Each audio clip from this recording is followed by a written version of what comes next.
భారతదేశంలోనే ఎవరు ఊహించిన విధంగా ఉమ్మడి ఆంధ్రప్రదేశ్ ముఖ్యమంత్రిగా అయిన ఘనత మన ఎన్టీ రామారావు గారు.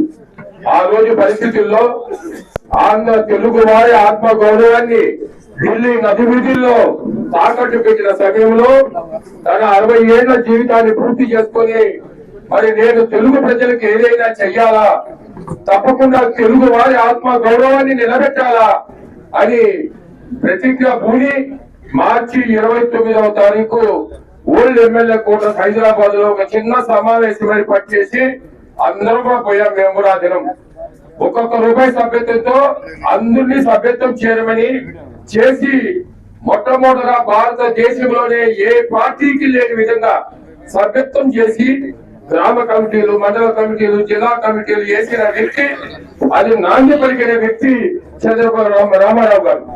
ఆ రోజు నుంచి ఈ రోజు వరకు ప్రతి సంవత్సరం 2 సంవత్సరాలకు ఒకసారి కమిటీలు వేసుకుంటూ మరి భారతదేశంలో ఏ పార్టీలు చేయలేని పని తుదకు మరి ప్రధాన పార్టీలైన మిగతా పార్టీలు కూడా మరి ఎవరు చేయలేని పని ఆ రోజు చంద్రబాబు నాయుడు గారు చేశారు.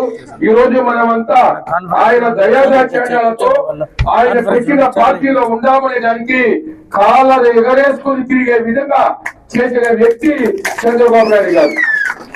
ఈ పార్టీలో ఒక సభ్యత్వం తీసుకోవాలంటే ఒక ప్రత్యేకమైన గౌరవం. ఇక్కడే కాదు, తమిళనాడుకు, కర్ణాటకకు ఎక్కడికి పోయినా కూడా ఈ రోజు తెలుగు దేశం అంటే చంద్రబాబు రామారావు గారే గుర్తించారు. అలాంటి దాన్ని చంద్రబాబు నాయుడు గారు కూడా మరి తెలుగు వారి గౌరవాన్ని ప్రపంచ దేశంలో నిలబెట్టిన వ్యక్తి ఈ రోజు చంద్రబాబు నాయుడు గారు.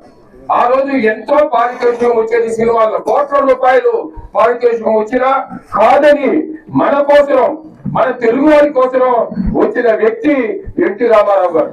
మరి అలాంటి వ్యక్తి చనిపోయిన రోజు చేసుకోవాలంటే కొంచెం బాధాకరమే. ఆయన ఉంటే మేమందరూ కూడా మరి ఆయన్ని ప్రెసిడెంట్ ఆఫ్ ఇండియానో ప్రధానమంత్రిగానో చూద్దామని అనుకున్నాం. ఇది వ్యక్తీకరించి కొంచెం శక్తులతో కూడా పక్కన చేరి మరి ఆయన మరి చనిపోవడం కూడా జరిగింది. ఏది ఏమైనా కూడా ఆయన పెట్టిన పార్టీలో ఉన్న దానికి మేమంతా కూడా గర్వపడుతున్నాం. ముఖ్యంగా నాకు 83వ సంవత్సరంలో పార్టీ పెట్టే 85వ సంవత్సరం నాకు చిత్తూరులో టికెట్ ఇచ్చి ఇదే ఎవరు తెలియకుండా కూడా నువ్వు టికెట్ ఇచ్చి కంటెస్ట్ చేయి సార్, నా దగ్గర డబ్బులు చేస్తారంటే తెలుగుదేశం గుర్తు సైకిల్ ఉంది, చంద్రబాబు రామారావు పేరు చెప్పు సార్ అంటే ఆ రోజు కంటెస్ట్ చేయడం జరిగింది. ముక్కు ముఖం తెలియని వాళ్ళకి అందరూ కూడా టికెట్లు ఇచ్చి ఎమ్మెల్యేలుగా చేసిన ఘనత ఈ రోజు ఎన్టీ రామారావు గారు.